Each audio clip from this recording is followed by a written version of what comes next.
today's session. We'll start by discussing, having an overview of what we have already studied so far in probability and statistics. So we know that there are two kinds of statistics. So there is inferential and there is descriptive. अभी तक हमने जितना भी किया, we were doing descriptive statistics. ठीक है. उसके बाद we got an introduction of probability theory. हमें पता लगा कि conventional probability नाम की कोई चीज होती है, which is basically the limited probability of two events. So इसके बाद we got to know about a theorem that is called Bayes theorem, जो कि conditional probability को use करती है to calculate the probability of an event that has not yet occurred based upon any past incident. हमें ये भी समझ में आया कि probability distribution नाम की चीज होती है, जिसमें जितनी भी पॉसिबल प्रोबेबिलिटी है रिलेटेड टू एन इवेंट, उन सबको आप ग्राफिकली रिप्रेजेंट करते हो. और हमने नॉर्मल डिस्ट्रीब्यूशन के बारे में पढ़ा, हमने स्टैंडर्ड नॉर्मल डिस्ट्रीब्यूशन के बारे में पढ़ा. We also got to know about binomial distribution. और आज हम समझेंगे what is Poisson distribution. So let's start by talking about Poisson distribution. उसके लिए let me just copy some content.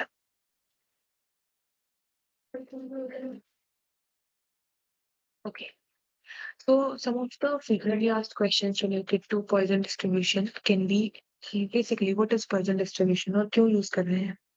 तो जैसे कि अपना बाइनोमियल डिस्ट्रीब्यूशन क्या था, that was a discrete frequency distribution.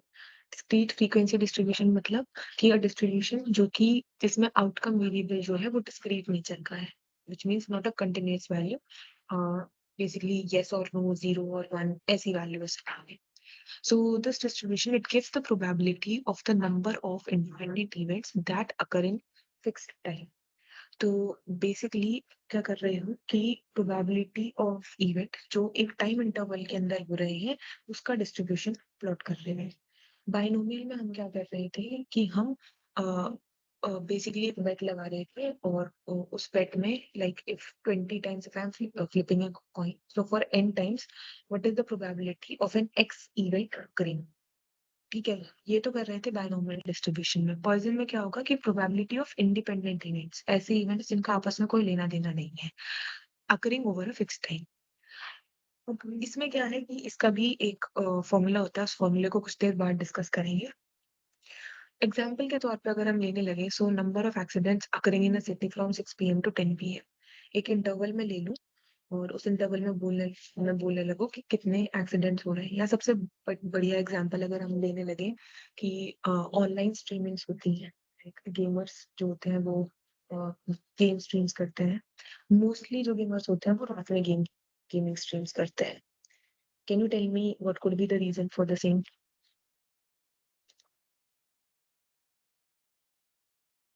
I hope everyone is aware about streams, online streams.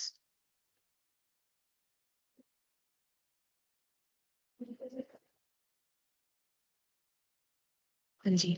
तो why is it the case कि जितने भी गेमर्स होते हैं they like prefer streaming online at the in the night as compared to during the day?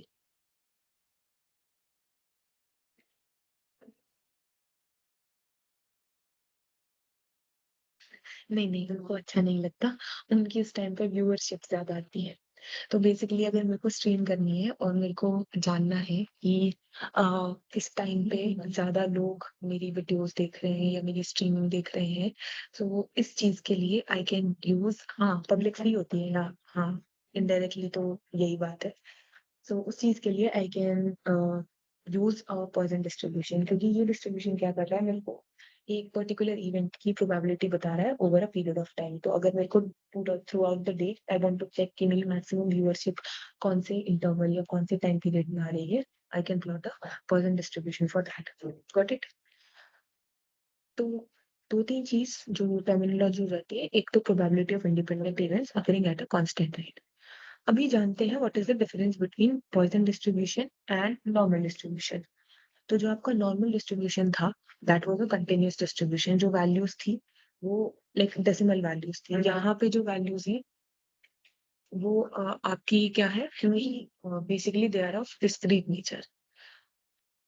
It is said कि if the mean of Poisson distribution becomes large, अगर average जो है वो जितना ज्यादा बड़ा होता जाता है, the Poisson distribution it tends to resemble a normal distribution. Okay, and by this I mean कि शेप वाइज जो है वो बेल शेप का होता चले जाता है। अभी मीन और वेरिएंस की बात करते हैं। So the mean of variance in Poisson distribution क्या ये सेम है जैसे हमने बाइनोमियल के हिसाब से भी देखे थे कि मीन क्या होता है? So mean is an into P, कितनी बार इवेंट हो रहा है, what is the probability of event. फिर जो आप वेरिएंस देख रहे थे, variance was an into P into Q. तो इसके लिए what is mean, what is variance? So mean and variance of the Poisson distribution are same. That is equal to the average number of success that occur within a given interval of time. अभी एक चीज यहाँ पे we guys can put to question कि binomial distribution भी तो आपका discrete probability distribution था, ये काम उसके साथ ही नहीं हो सकता। तो वन थिंग जो इनके बीच में मतलब एक बिगर डिस्टिंक्शन है between binomial and Poisson is that binomial जो डिस्ट्रीब्यूशन है that works for finite intervals. जैसे हम n की जो वैल्यू रख रहे थे कि n जो है we are running the experiment 20 times और 10 टाइम्स और 30 times, whereas Poisson distribution it is infinite. तो n की वैल्यू है it can basically exceed infinite.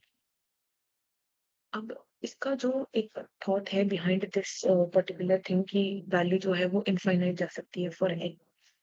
इसका ये मतलब है कि जैसे कि मान लेते हैं मेरे पास एक बोल है और मेरे से कुछ दूरी पे रखा हुआ है और मेरे पास कुछ मार्बल्स हैं और मैं मार्बल्स को बोल में थ्रो करने लग रही। तो when I do this, let's say I am doing it for 5 minutes, तो इस पर्टिकुलर 5 मिनट में मेरा कुछ सक्सेस रेट होगा, right? And let's say I extend that 5 minute का इंटरवल और मैं पूरे दिन बैठ के यही कर रही हूँ कि मैं मार्बल्स को थ्रो कर रही हूँ इन द बॉल, और उसके लिए भी मेरा एक सक्सेस रेट होगा। Can you tell me in which of the scenario the success rate would be more? I am saying कि I have marbles and I am throwing all the marbles in a bowl. ये काम मैं पहले तो 5 minute के लिए करती हूँ और फिर मैं अपना इंटरवल एक्सटेंड कर देती हूँ and I do this for 24 hours. तो किस पर्टिकुलर केस में जो मेरा सक्सेस रेट है that would be more? Can you tell me?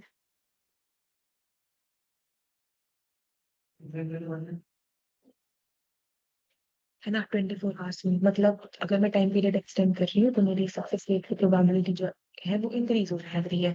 Like common sense का आंसर हो गया है। तो ऐसे जो सिनेरियोज होते हैं जहाँ पे the time period can be extended to infinite, okay, और उसमें जब हमें किसी पर्टिकुलर इवेंट के सक्सेस के चांसेस निकालने होते हैं we use Poisson distribution for that.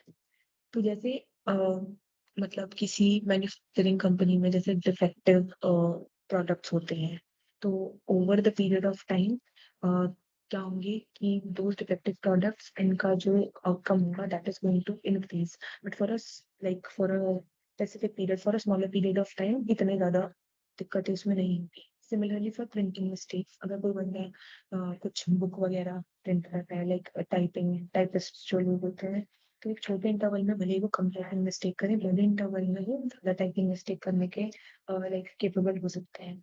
तो ऐसी छोटी छोटी बारीक चीजों का अगर प्रोबेबिलिटी डिस्ट्रीब्यूशन बनाना है तो we will be using Poisson distribution for that.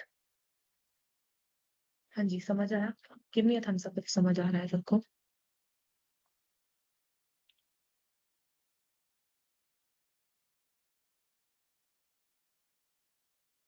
Just give me a moment.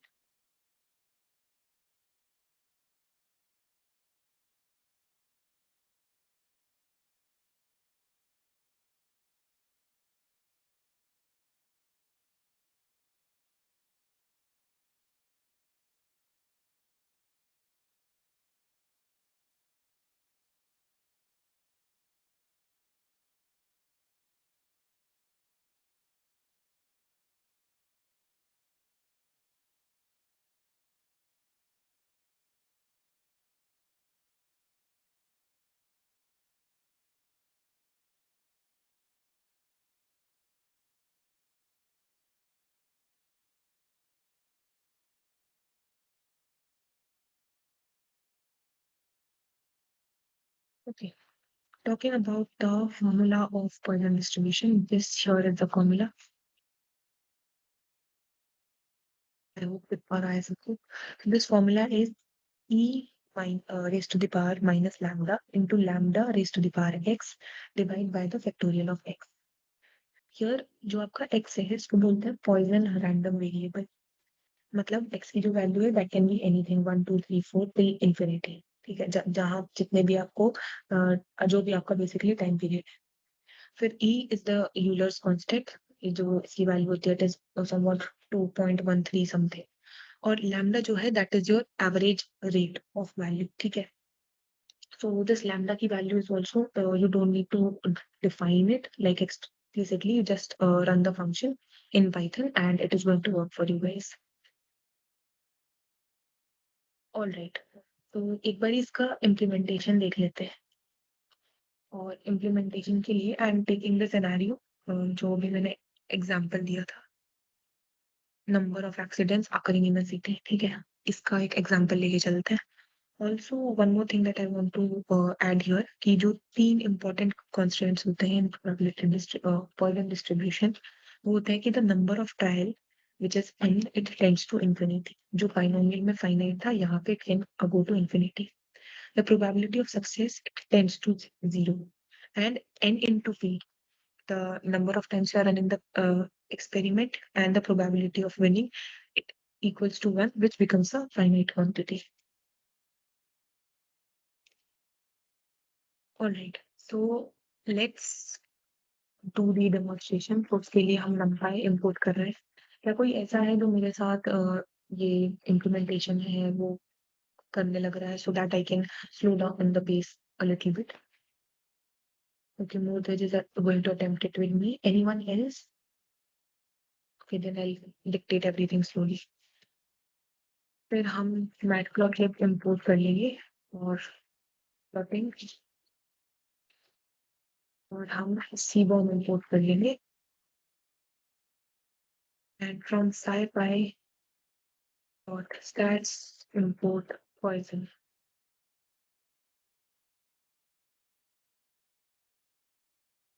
All right.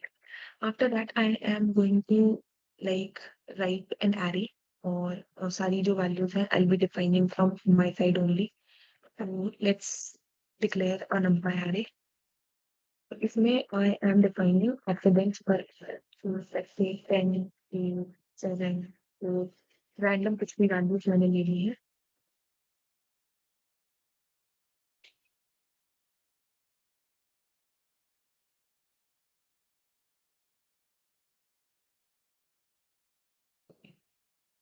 All right.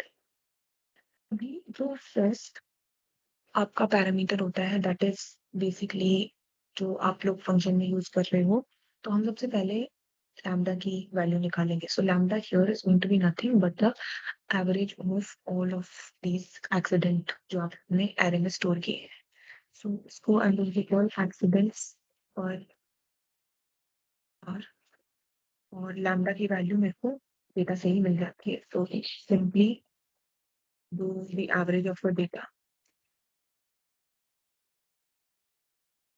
Okay, and this is the average.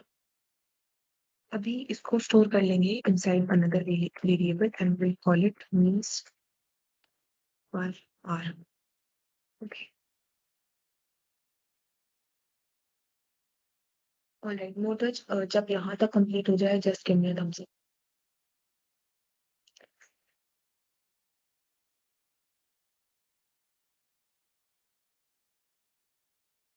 Alright, अभी इसके बाद what we are going to do, we are simply going to use the Poisson function और इसका Poisson distribution create करेंगे. So let's use it.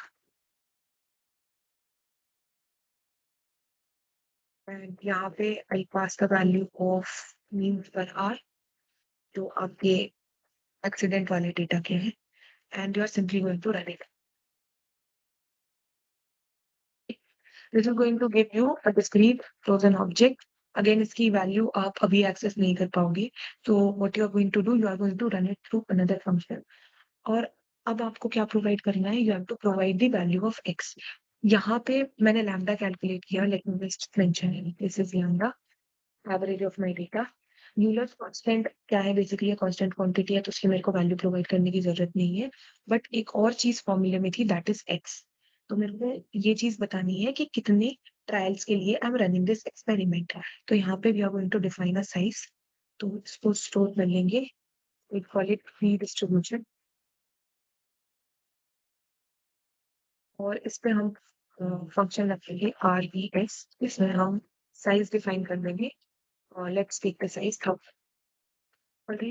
So what this RDS function is going to do, it is going to basically return a random sample or जिसका size is going to be 1000.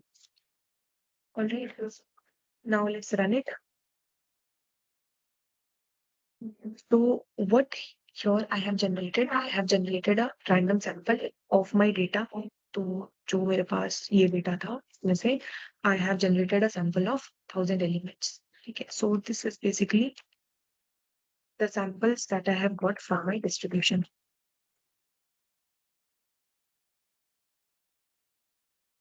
Okay. भी इनको visualise कर देंगे। तो visualise करने के लिए I am using the dist plot function, और इसमें we are going to pass the distribution जो अपने पास अभी आया। एक पैरामीटर होता है दैट इज KBE। इसको if you are going to set to true, basically आपको आपका ये कर्व दिखता है और कर्व के साथ हिस्टोग्राम्स भी दिखते हैं। एक बारी for ease I am also going to change the ticks here. तो टिक्स की वैल्यू भी चेंज कर देते हैं, PLP.xx। और अपने पास कितने एक्सीडेंट्स हैं इधर, let me just check the length once. Okay, so it is 15। तो 0 से लेके 3 तक की रेंज हम टिक्स की रखेंगे, क्योंकि जो यूनिक वैल्यूज हैं वो इसी रेंज की लाई करती हैं। 0 to 50। Also let's set grid equals to true, let's do PLP dot show.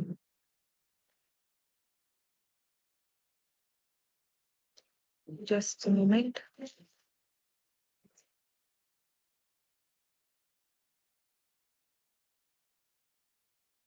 So this is the distribution that I get from this particular data, जिसमें what do I have? I have basically values ranging from I think 2 to uh, somewhat around 16। और यहाँ पे these are denoting the number of accidents per hour। Ticks में थोड़ा दिक्कत आ रहा है, I know you guys will be able to figure it out। और ये डिस्ट्रीब्यूशन मेरे को बता रहा है कि ऑन एन एवरेज 8 से लाइक 8 भी नहीं, 9 to 10 एक्सीडेंट्स पर आवर होने के सबसे ज्यादा चांस है। Yes guys, do you understand it?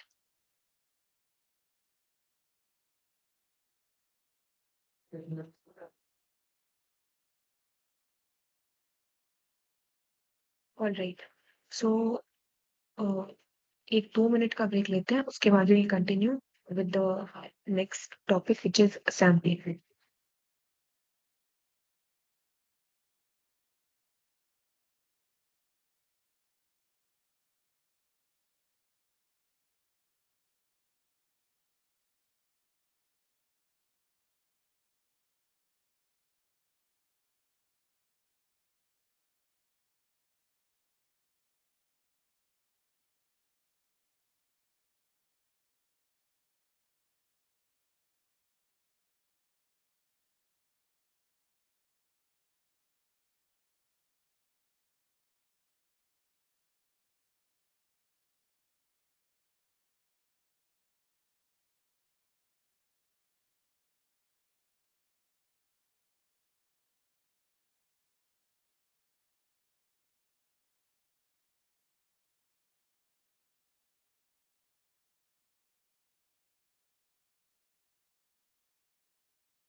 All right. Do we have everyone here?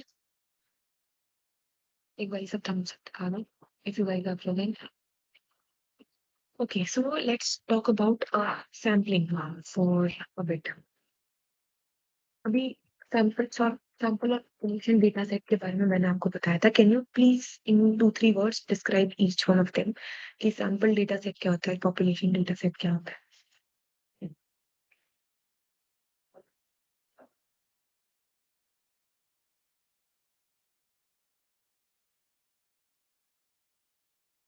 हाँ जी, what is sample data set and what is population data set?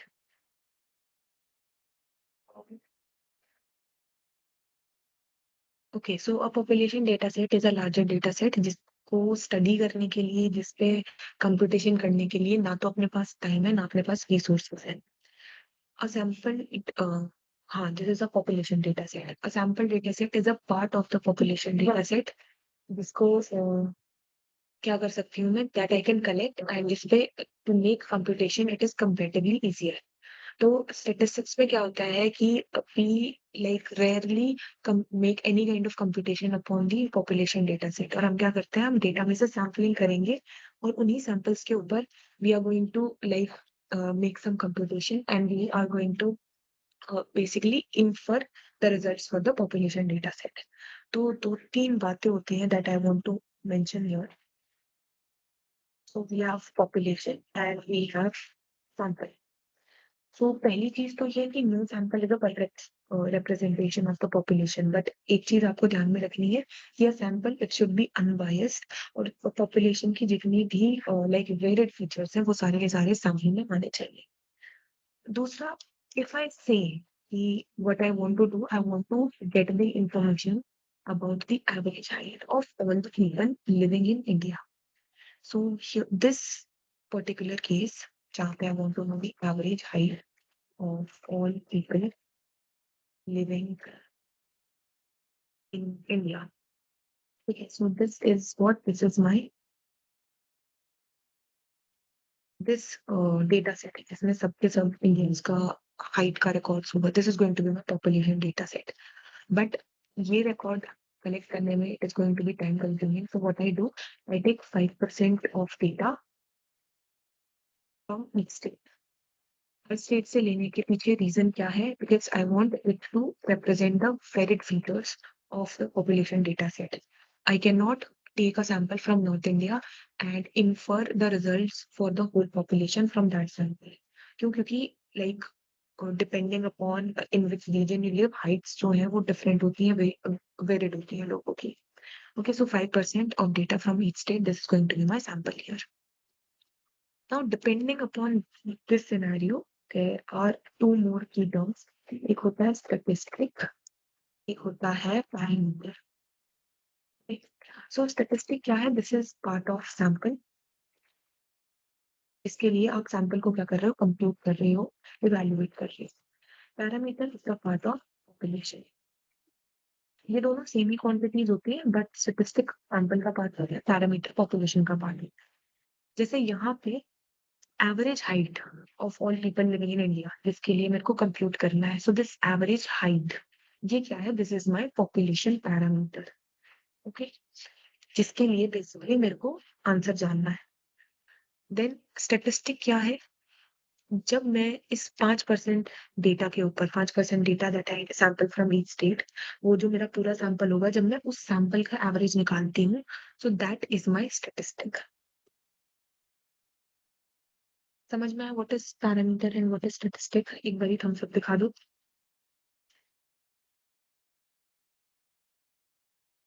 Alright, एक छोटा सा सवाल मैं आपसे पूछना चाहती हूँ. There is a scenario, so there is a nutritionist. Okay, and nutritionist, she came across a all the kids of 12 years old, 12 years age, have 55 kg. Um, all the kids of 12 years have an average weight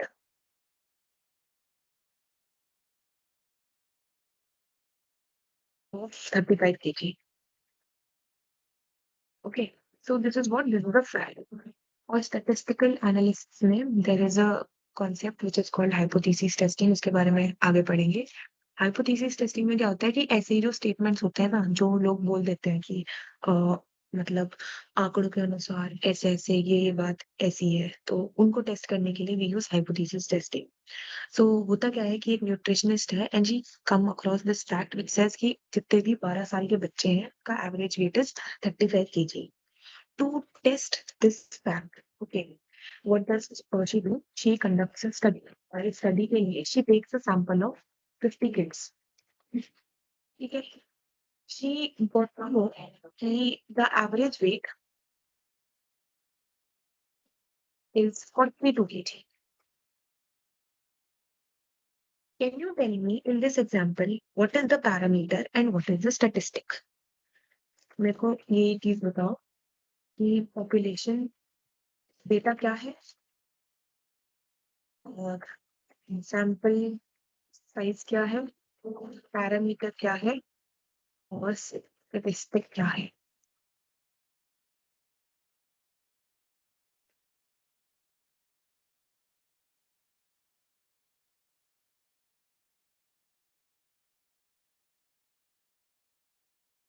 okay, तो मोहनराज ने बताया कि 35 kg average weight this is parameter and 50 kids this is the sample size. Statistic क्या है? The average weight जो 42 kg निकला जब उसने सैंपल पे कंप्यूटेशन की. This 42 kg is the statistic and this 35 kg this is the parameter. Please give a thumbs up अगर clear है अब कि स्टैटिस्टिक क्या होता है, पैरामीटर क्या होता है, क्योंकि ये टर्म्स बहुत ज्यादा यूज करूंगी मैं आने वाले टाइम पे. ओके, अब एक और चीज समझ लेते हैं, that is descriptive and inferential. These are two kinds of statistical analysis. मेरे को एक बार याद दिला दो, मैंने इनके बारे में बता दिया है. Please give a thumbs up अगर मैंने बता दिया इनके बारे में, डिस्क्रिप्टिव और इन्फरेंशियल क्या होते हैं.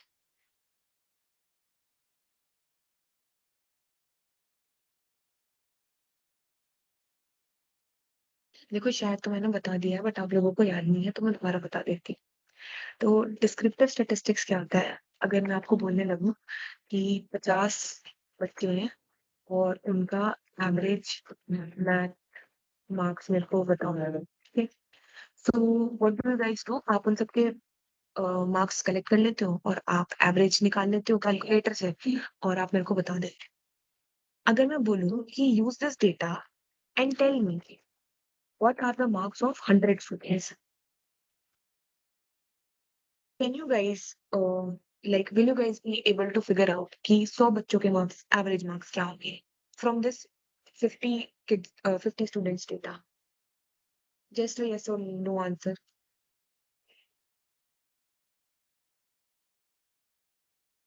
हाँ, तो नहीं बता पाओगे क्योंकि आपने कंप्यूटेशन 50 लोगों पे किया है और मैंने आपसे 100 लोगों का पूछ लिया और मैंने बोला भी है कि डेटा यही यूज करो.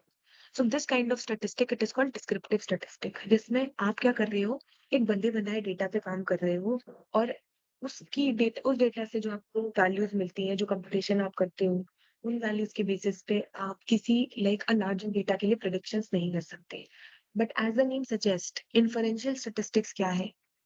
लाइक व्हाट आई डू, मैं आपको 1000 लोगों का डेटा देती हूँ और मैं आपसे पूछती हूँ कि एवरेज मार्क्स बताओ किसके लिए for these for let's say 100 people. आप क्या करते हो? आप 50 लोगों का सैंपल करते हो, 100 के लिए प्रेडिक्ट कर देते हो. अगर मैं बोलूँ 200 के लिए बताओ तो आप फिर से सैम्पलिंग करोगे, 200 के लिए भी प्रेडिक्ट कर दोगे. So this kind of statistic it is called inferential statistic, जिसमें आप क्या कर रहे हो, आप क्योंकि आप सैम्पलिंग पे कंप्यूटेशंस कर रही हो, तो आपका जो पॉपुलेशन डेटा है अगर उसको मैं बढ़ा भी दूं तब भी आप क्या कर पाओगे, आप उसके लिए कुछ ना कुछ इन्फर कर पाओगे, उसके लिए प्रिडिक्शंस कर पाओगे. So this kind of statistic it is called inferential statistic. और जब इतनी देर से जो मैं सैंपल और पॉपुलेशन की बात कर रही हूँ, ये मैं इसीलिए कर रही हूँ क्योंकि हम क्या करते हैं, हम इन्फरेंशियल स्टैटिस्टिक का ही यूज करते हैं to make all kind of statistical computations. Please give a thumbs up अगर यहाँ तक everyone understands all the thing that I have said so far. Okay, let's understand something about कि ये sampling करनी कैसे है। 2-3 थ्योरेटिकल बात और कर लेते हैं। तो सैम्पलिंग करने के लिए काफ़ी सारे तरीके होते हैं। 3-4 तरीके मैं आपको डिक्टेट करती हूँ। एक तरीके से सैम्पलिंग करके देखेंगे। सो फर्स्टली एक होती है रैंडम सैम्पलिंग। रैंडम सैम्पलिंग क्या होती है कि हम रैंडमली कुछ लोगों का डेटा उठा रहे हैं और उस डेटा को कंप्यूट कर रहे हैं। जैसे एग्जिट पोल जब प्रेडिक्ट करने होते हैं, like if I want to predict the data, I want to predict the result के आने वाली इलेक्शन में which party is going to get maximum number of seats। तो उसके लिए जो मैं सैम्पलिंग करूँगी, I want to do randomly कुछ लोगों का डेटा उठाया और उसके बेसिस पे मैंने प्रेडिक्ट कर दिया कि which party is going to win। Then another kind of sampling technique, it is called stratified sampling। Stratified में क्या होता है कि आप क्या कर रहे हो, आप डेटा को रेशियो के फॉर्म में ले रहे हो, जैसे लेयर्स होते हैं। So basically strata mean layers. Machine learning में ट्रेन टेस्ट स्प्लिट के बारे में सुना है आप लोगों ने? एक बार थम्स अप दिखा दो अगर आपने सुना। ट्रेन टेस्ट स्प्लिट क्या होता है? बेसिकली जब आपको एक मॉडल ट्रेन करना होता है, आप क्या करते हो, आपके पास जो डेटा है, आप उस डेटा को 2 पार्ट में डिवाइड करते हो। एक को ट्रेनिंग बोलते हैं, जिस पे मॉडल लर्निंग करनी जाती है, दूसरा टेस्टिंग बोलते हैं, जिस पे मॉडल की टेस्टिंग होती है कि भाई अच्छा काम कर रहा है या बेकार काम कर रहा है। तो ट्रेन टेस्ट स्प्लिट जैसे सिनेरियोज में उसमें क्या होता है कि आप 80% डेटा जनरली ट्रेनिंग के लिए रखते हो, 20% डेटा टेस्टिंग के लिए रखते हो। तो अगर मेरे को इस तरीके की सैम्पलिंग करनी है तो this sampling is called stratified sampling, कि मेरे पास एक सर्टेन रेशियो है और मेरे को उसी में क्या करना है, मेरे सैंपल्स डिवाइड करने हैं। Then we have systematic sampling. अभी सिस्टमैटिक सैम्पलिंग में क्या होता है कि बेसिकली अगर मैं बोलने लगूँ कि मेरे को again let's say exit poll का ही डेटा प्रेडिक्ट करना है, बट इस बारी मैं रैंडम सैम्पलिंग नहीं कर रही हूँ। मैं हर 10 बंदे से पूछ रही हूँ कि अच्छा कौन सी पार्टी को वोट दिया, कौन सी पार्टी को वोट दिया। So every 10th person that I come across I am going to collect their data. So this kind of sampling it is called systematic, या फिर पीरियोडिक भी बोल देते हैं। एक सर्टेन इंटरवल के बाद मैं डेटा जो है कलेक्ट कर रही हूँ। एक और सैम्पलिंग समझ लेते हैं, that is called cluster sampling. और ये क्या होती है, ये डोमेन स्पेसिफिक होती है। डोमेन स्पेसिफिक से मेरा ये मतलब है कि अगर मैं आपको बोलने लग, जैसे अभी मैंने आपसे पूछा कि ट्रेन टेस्ट स्प्लिट क्या होता है, तो आप में से कुछ लोगों को मशीन लर्निंग की नॉलेज है और आपने मेरे को बता दिया कि हाँ ठीक है हमें पता है, हम सब कर दिया हमने। बट अगर मैं किसी ऐसे इंसान से पूछूं जिसे मशीन लर्निंग की नॉलेज नहीं है, लेट्स से मैं अपनी मम्मी से पूछने लगूं कि ट्रेन टेस्ट स्प्लिट क्या है, और मैं उनका वोट लेने लगूं कि मम्मी बताओ क्या व्यूज है आपके ट्रेन टेस्ट स्प्लिट को नहीं। So basically this kind of sampling इस पर्टिकुलर केस में ये डोमेन स्पेसिफिक होती है, क्योंकि मेरी मम्मी को नॉलेज नहीं है मशीन लर्निंग की, तो she is not the relevant person जिससे मैं पूछूंगी या जिसका डेटा मैं कलेक्ट करूंगी for this kind of survey या this kind of analysis. So यहाँ पे I want the data of those people who have some kind of domain knowledge related with machine learning. तो ऐसी सैम्पलिंग होती है cluster sampling, जहाँ पे आप क्या कर रहे हो, आप सिर्फ उन्हीं लोगों का डेटा कलेक्ट कर रहे हो जिनका लेना देना है with respect to this particular kind of analysis, yeah, a survey. All right, please give me a thumbs up if you understand all 4 kinds of sampling. Broadly speaking, probabilistic और non-probabilistic भी होती है, but इतना बहुत है। Okay, तो अभी हम रैंडम सैम्पलिंग देखेंगे कैसे होती है। You guys, this is a task, you have to figure out कि stratified systematic sampling, cluster sampling कैसे करते हो। बेसिकली थोड़ी बहुत फिल्टरिंग लगती है और you will be able to do that. इतना ज्यादा डिफिकल्ट नहीं होता। तो रैंडम सैम्पलिंग करते हैं कि कैसे करेंगे। For that I have a data set with me and this data set it is student स्टूडेंट्स.cs। डाटा इंपोर्ट कर लेते हैं। Okay, so this is the data that I have, or it's more of information related to height, weight, religion, score, and many other things about some students. So this is the data. This way I'll be doing the computations. Okay. Let's check the shape and size of this data as well. Used to होने के लिए data set. So this is the shape. इसमें 8,000 something rows है and 16 columns. Now population or sample. अभी इस case में I'm going to consider this entire set of data as a population जिस पे मेरे को conclusions draw करने हैं. और sample क्या है कि हम इसमें से कुछ पार्ट उठाएंगे और हम उसकी सैम्पलिंग करेंगे और के लिए कैलकुलेशंस परफॉर्म करेंगे. तो firstly let's calculate the population parameters. Population parameters हम जो एनालिसिस करेंगे we are going to do it on the weight column. ठीक है. तो what do I do sure, मैं क्या करती हूँ, मैं वेट कॉलम को एक्सट्रैक्ट कर देती हूँ from my data. I have a weight column here. Yes. So this is the weight column. ठीक है. इसी को फॉर ईज ऑफ ऑपरेशंस एक वेरिएबल में स्टोर कर लेते हैं and will be using it. नहीं, पॉपुलेशन पैरामीटर की जब रफली बात करते हैं तो कुछ values you guys are going to derive for your population parameter. जैसे आप एक तो एवरेज कैलकुलेट कर सकते हो, मीडियन भी कैलकुलेट कर सकते हो, बट एवरेज, स्टैंडर्ड डेविएशन और वेरिएंस, ये तीन चीजें हम कैलकुलेट करेंगे और पॉपुलेशन पैरामीटर की वैल्यूज पता करेंगे इनके लिए. So if I want to find the average, well, this is the average. So I get to know कि मेरा population का average is 72.9 kgs. Let's do the same and get the standard deviation. This is the population standard deviation and this is the variance. Okay. So these are the values that are associated with my population parameter and they are defining the population parameter for me. Abhi, let's do a task. So this is the task. Because not always it will be possible for me to compute upon this population data. बहुत बड़े-बड़े data set पे आप लोग काम करोगे. So what I'm going to do, we will be taking a sample of not age, weight, with sample size that is equals to 1,000 from the population, and we are going to find the statistics, that is mean, variance and standard deviation. उसके बाद we are going to infer whether the statistics calculated from sample are good estimations of population parameter or not. अभी मेरे को please thumbs up दिखाओ if you understand the question.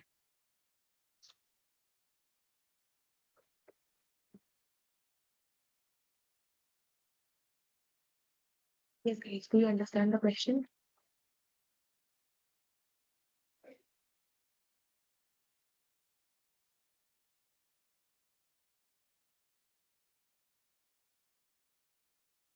All right. Okay, तो sampling करने के लिए the function that you are going to use that is called well sample. तो हम क्या करेंगे, अपने weights data में से, क्योंकि weights मेरा पूरा population का data है, इसमें से sample निकालेंगे. So this sample function, it can take two parameters. पहली तो चीज the size. So the sample size here it is 1,000. At the bottom, you will be able to see what is the length of this data. So 1,000 elements, 1,000 different weights. Please observe that these are the index numbers of these weights. आप देख सकते हो कि random sampling हुई है क्योंकि मेरे को कुछ भी index number आ रहे हैं. So randomly data उठाया गया है और ऐसा 1,000 data points मेरे को लाके दे दिए since I have asked for them. If I run this cell again, you can see that the data it has changed. Every time that I run this sample wala function, I'm going to get a different sample. ठीक है. So इसका फायदा क्या हो सकता है कि आप क्या कर सकते हो, आप वेरियस सैंपल पे चेक कर सकते हो और हर सैंपल के लिए आप स्टैटिस्टिक की वैल्यू कैलकुलेट कर लो और फिर देखो कि whether this sample is a good sample or not. क्योंकि एक सैंपल पे रिलाई करना that is not the right thing. तो आपको वेरियस सैंपल्स की जरूरत पड़ेगी. But let's say I want to fix this sample function, जैसे कि seed function होता है to fix the random functions. तो ऐसे ही inside the sample function we have the parameter that is called random state. You can provide any integer value as the random state, and for this integer, it is going to fix your sample function. Okay, so let's do that. और if I run it now, आप देख सकते हो कि the data it is static, it is not changing now. So I'm going to call it sample size. All right. So these are my sample weight for now. इसका shape size you guys can check, but for now I'm going to continue. So let's calculate the value of statistics, mean, variance, and standard deviation. तो इसका mean करते हैं. This is the average. इसका standard deviation भी calculate करते हैं. And which is going to be the variance. ये तो वो है sample के लिए. Let me get the values for population as well, ताकि compare कर सके हम लोग.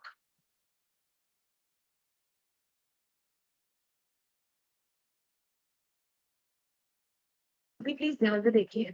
So if you compare the average of sample to the average of population, 72.6, 72.9, roughly same. If you compare the standard deviation, 8.4, 8.6, again it is roughly same. If you calculate the variance, तो आप देख सकते हो कि variance में it is quite different. 71.9, 74.5. अभी I had to infer कि क्या ये sample एक अच्छा representation है of my population. So what do you guys say कि मतलब ये sample अच्छा है या मेरे को और sampling करनी चाहिए? According to your viewpoints.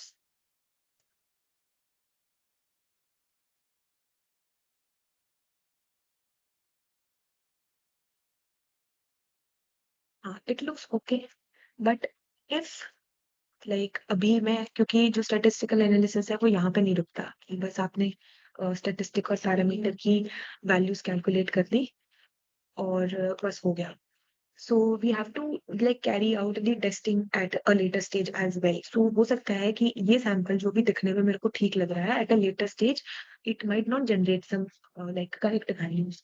So it is better to try on sampling for a like for a specific number of samples ताकि मेरे पास एक क्लियर कट आइडिया हो कि अच्छा ठीक है ये सैंपल काम नहीं करेगा so I have a much better sample.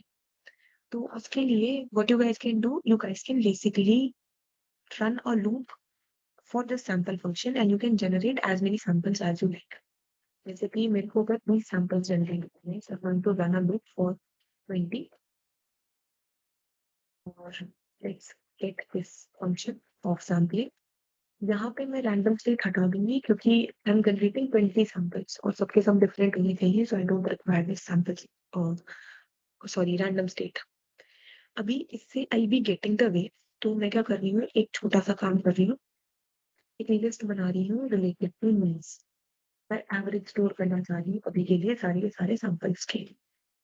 So here what we are going to do, means dot print और सैंपल वेट में जो भी सैंपल होगा we are going to print the average.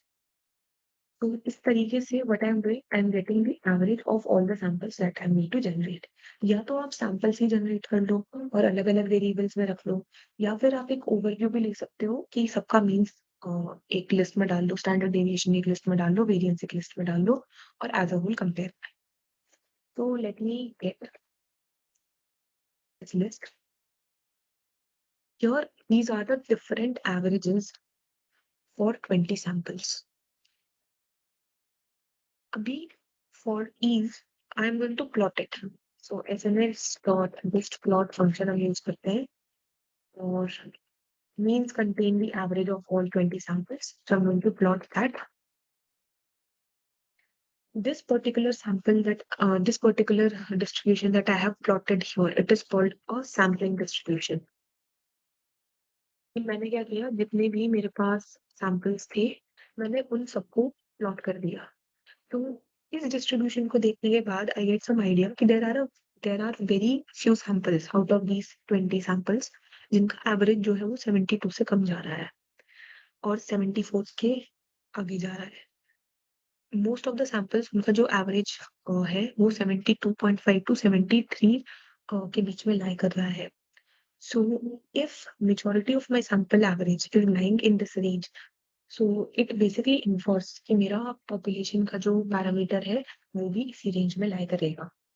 So sampling distribution as a whole they provide you the summary of various samples that जिन पे आप लोगों आपने computation किया है, और as a whole आपको idea लग सकता है कि अच्छा ठीक है इतने samples ऐसा behave कर रहे हैं तो let me just get more samples और let me just stop my analysis here. ठीक है, और मैं next step पे जा सकता हूँ if I get a appropriate sample.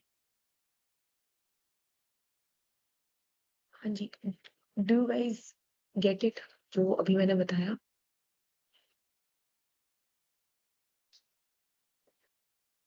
अभी एक और चीज होती है रिलेटेड टू सैंपल्स, इसको हम बोलते हैं standard error.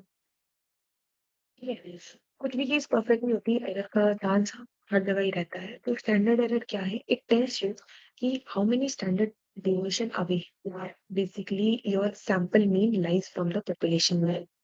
I'm going to write it here. How many standard deviation away your sample mean is from the population mean. Basically, standard error is nothing. It is roughly the standard deviation valley. क्योंकि इसका जो formula होता है, the formula is एक the formula create.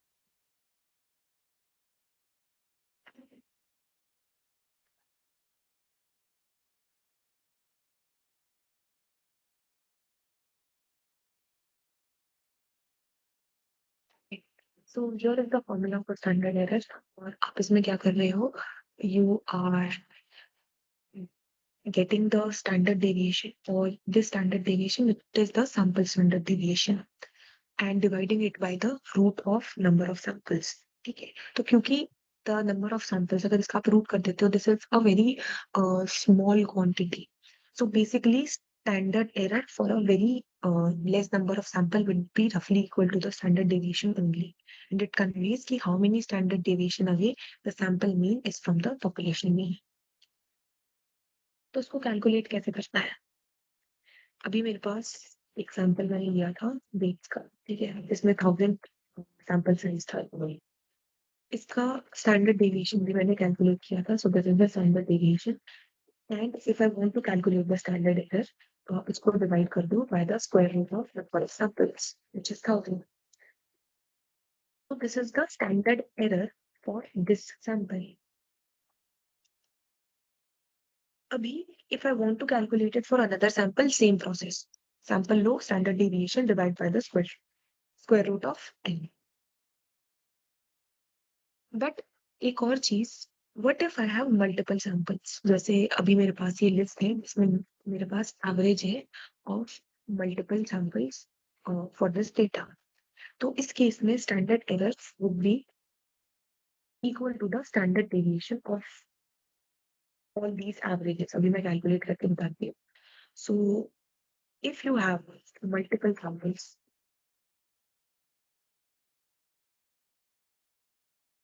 उस case में the standard error would be the standard deviation of all of these averages. तो इसका standard deviation calculate करने के लिए firstly let's convert it into array, क्योंकि ये list है, इस पे standard deviation function directly नहीं लगेगा. And this is the standard deviation that I get for my multiple samples. So what does this convey? It conveys that this sample that I have got here, इसका जो like this 0.27 means कि the sample average it is these many standard deviation away from the population. So what I must intend if I want to generate a perfect sample, तो उसके लिए standard error कैसा होना चाहिए? ज्यादा होना चाहिए या कम होना चाहिए?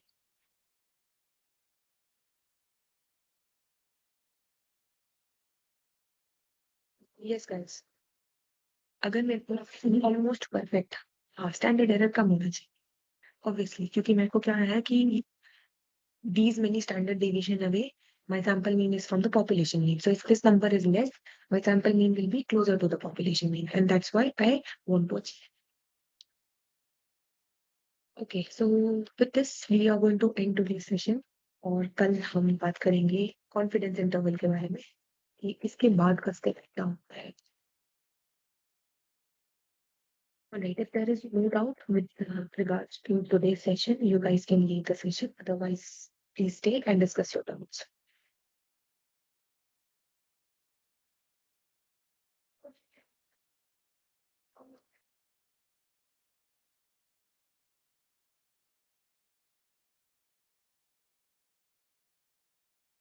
Yeah, sure. I'll suggest some details or some resources. एक तो आप लोग अगर आपको मशीन लर्निंग और स्टैट्स थोड़ी डिटेल में पढ़नी है, so there is a person StatQuest करके उनका चैनल है यूट्यूब पे, जॉश अमर उनका नाम है। If you want to learn about Python थोड़ा डिटेल में, so there is a person टूडी शेफर। अगर आपको स्टैटिस्टिक्स और क्या बोलते हैं प्रोबेबिलिटी के जो कॉन्सेप्ट्स हैं, जो थ्योरम्स हैं, उनके बारे में पढ़ना है, तो एक वेबसाइट है Investopedia. Basically it is related to stocks and all, but यहाँ पे if you are going to search for any of the probability concept जैसे बाइनोमियल डिस्ट्रीब्यूशन के बारे में अगर सर्च करोगे तो आप लोगों को मिल जाएगा। Like I refer to these resources only. तो ऑल द प्रोबेबिलिटी और स्टैट्स का जो पार्ट है वो आपको इधर मिल जाएगा काफी डिटेल से। इसके अलावा there is a channel Code Basics related to machine learning or campus things. So अभी के लिए these resources would be enough. अगर आप डिटेल में पढ़ना चाहते हो सब कुछ बहुत अच्छे से बताया गया है। Alright, if I recall anything else I like text you Paras. Okay guys, thank you.